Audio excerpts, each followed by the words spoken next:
ఈ ప్రపంచంలో అశాంతికి ఇంకో కారణం ఏంటంటే దైవ భీతి, పాప భీతి లేని కారణంగానే సోదరులారా భక్తులు పెరుగుతున్నారు.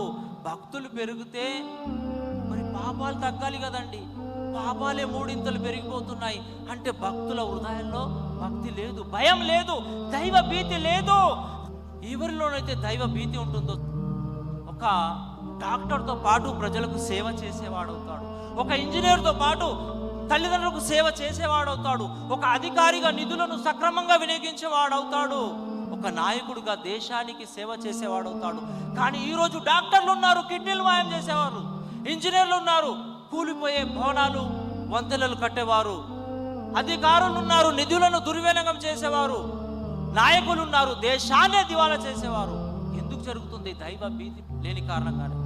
ఎప్పుడైతే మనిషిలో దైవ భీతి ఉంటుందో, నన్ను పుట్టించిన వాడు ఒకడున్నాడు, ఆయన సమస్తం చూస్తున్నాడు, నేను చేసేదంతా రికార్డ్ అవుతుంది, లెక్క తీసుకుంటాడు అనేటటువంటి భయం ఉంటుందో, అప్పుడు మనిషి పాప పనులకు, చెడు కార్యాలకు, అవినీతి అక్రమాలకు దూరంగా ఉంటాడు. అప్పుడు మన ఈ సమాజంలో, ఈ ప్రపంచంలో